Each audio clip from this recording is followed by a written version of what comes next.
Solange, 31 ans, est fonctionnaire dans le domaine culturel. Tous les mercredis, elle est en congé pour s'occuper de ses 3 enfants. Entre les multiples cours de danse et de musique, l'emploi du temps de Solange est bien rempli.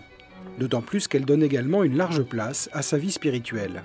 Car depuis 9 ans, Solange fait partie de l'Opus Dei, une institution catholique fondée par un prêtre espagnol du XXe siècle, Saint José María Escrivá. Eh bien, c'est une façon de vivre ma foi chrétienne, de vivre comme fille de Dieu. C'est un engagement qui m'aide beaucoup à essayer de vivre la sainteté au quotidien, chaque jour. Apolline, je t'ai donné les clés, non? Non. Ah si. Bah oui, je les ai laissées en bas, je crois. Non mais c'est le même ou pas? C'est dans cette vie quotidienne, souvent mouvementée, que Solange apprend à trouver la présence de Dieu. Et un jour, j'ai entendu un prêtre de l'Opus Dei qui disait qu'on pouvait trouver Dieu au fond de nos casseroles. Donc c'est vrai que ça m'avait paru un peu particulier. Mais en fait, c'était pour illustrer le fait que parler avec le Seigneur, eh bien, ça peut se faire à n'importe quel moment de la journée, dans n'importe quelle circonstance, dans le métro, quand on est en train de mélanger un plat dans sa cuisine, quand on est en train d'habiller ses enfants ou d'essayer de garder patience parce qu'ils font une grosse comédie. Eh bien, voilà, on vit sous le regard de Dieu, le regard très bienveillant de Dieu, plein d'amour. Tout ça, ça se passe dans notre fort intérieur, quoi. Constance, non, écoute. Hein? Sinon, je te dis, c'est la sieste, là, si tu manges. Une spiritualité du quotidien dont Solange a besoin. Car si elle est revenue à la foi à l'adolescence, elle a eu du mal, au fil des années, à s'y enraciner. J'ai fait mon stage de fin d'études juste après mon mariage, et c'était pas facile. J'étais dans une équipe avec une ambiance franchement difficile. Et là, j'ai vraiment pris conscience que si je voulais être chrétienne aussi dans mon travail et que je commençais ma vie professionnelle, il fallait que j'ai une vie de prière beaucoup plus dense, que je sois vraiment reliée à Dieu comme un cordon ombilical entre son enfant et sa mère, et que sinon j'allais pas réussir à être chrétienne, et moi je voulais pas faire de compromis. Et je voulais vivre dans le monde, mais vraiment vivre avec lui, quoi, comme peut vivre une religieuse finalement derrière ses barreaux quand elle est cloîtrée, si je puis dire.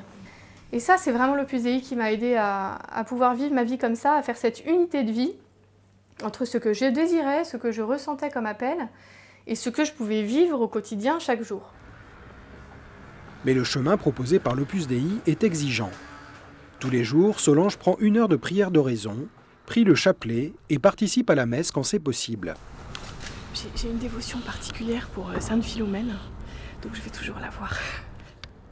Au début, ça paraît très difficile de se dire on va prier 2 fois une demi-heure dans la journée, on va aller à la messe tous les jours, on va prier le chapelet tous les jours, on va essayer de se confesser toutes les semaines. Alors, au début, on se dit mais c'est comme une montagne extrêmement haute qu'on va jamais réussir à gravir. Mais en fait, ça se met en place très progressivement. Il ne s'agit pas de cocher une liste, c'est faire les choses par amour, quoi. On fait tout pour Dieu.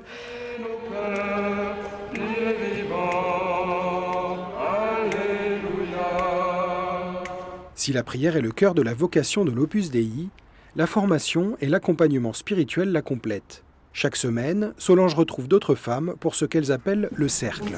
Coucou, ça va bien? Ouais, ça va. Donc, je vous conseille ce livre-là de Jean-Paul II. Le pape nous aide à comprendre le sens et comment on peut faire pour renouveler un peu notre manière de dire le chapelet. C'est à la fois du fond, de la formation un peu théologique, et toujours rattaché aussi au quotidien, en concret, pour essayer de nous donner des petits moyens de nous améliorer. Dans la vie de prière, si on veut avancer, il faut être régulier. C'est un petit peu comme dans tout, quoi, dans le travail. Et c'est vrai que parfois, ça nous coûte d'y aller, parce qu'il faut y aller toutes les semaines, c'est après le travail, il y a des transports, enfin voilà. Mais c'est l'occasion aussi de vivre un peu cet esprit de famille, même si on n'a pas beaucoup de temps, mais de prendre des nouvelles, voilà. Solange, en tant que femme mariée, est appelée surnuméraire de l'Opus Dei. Mais l'œuvre est également ouverte à des prêtres et à des personnes qui s'engagent dans le célibat et qu'on appelle les numéraires. C'est le cas d'Hubert. Ce professeur de maths de 43 ans est engagé à l'Opus Dei depuis 20 ans.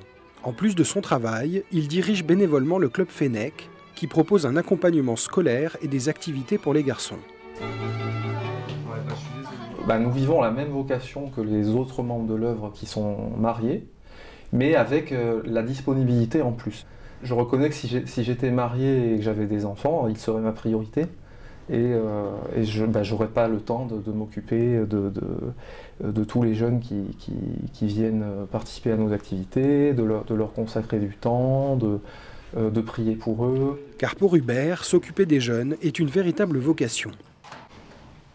Donc dans un premier temps, mémorisez l'essentiel du cours, vous essayez de le remettre par écrit.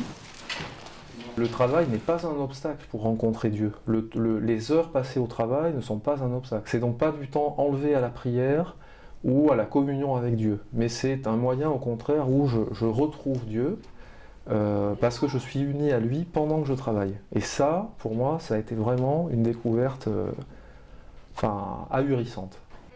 Je peux dire que j'ai approfondi la découverte de ma vocation professionnelle grâce à ma vocation à l'Opus Dei, qui m'a aidé à trouver ma place vraiment au milieu du monde.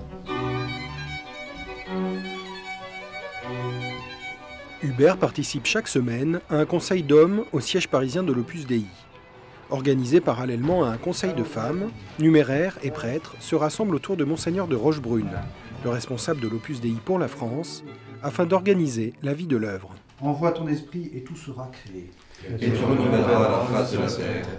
Dimanche, qu'est-ce qui se passe dimanche? Voilà, alors dimanche, il y a la rencontre, journée de formation des enseignants du Studium. Moi, je compte pas y être. Hein. Un gouvernement collégial laissant la part belle aux initiatives des laïcs qui battent en brèche la réputation de secret dont souffre l'Opus Dei. Je pense que dès qu'on peut montrer que l'Opus Dei ne cherche pas le secret, au contraire, je pense qu'il y a un bon nombre de problèmes qui peuvent s'évacuer à partir de là, parce qu'il y a malheureusement eu une ambiguïté, que sais-je, les gens de l'Opus Dei sont des laïcs au milieu du monde, qui s'habillent comme des laïcs, parce qu'ils sont laïcs. Et on veut leur plaquer une image de vie religieuse, et on pense qu'ils sont cachés. Or, ils sont comme les autres. Ils viennent pour y recevoir une formation personnelle, à la prière, une formation doctrinale, pour reconnaître mieux leur foi, et évidemment pour y faire un apostolat chrétien au milieu du monde et y trouver des moyens de faire de l'apostolat. Mais sans étanchéité, puisqu'ils sont eux-mêmes diocésains du diocèse de Paris, du diocèse de Clermont-Ferrand, de partout, quoi, en France. Et par conséquent, ils ne sont pas en vase clos. L'engagement à l'Opus Dei, gratuit et ouvert à tous, est renouvelable tous les ans. En France, il rassemble un millier de laïcs et une trentaine de prêtres. Ils partagent une même vocation, vivre la sainteté au milieu du monde, qui fait écho aux grandes intuitions du Concile Vatican II.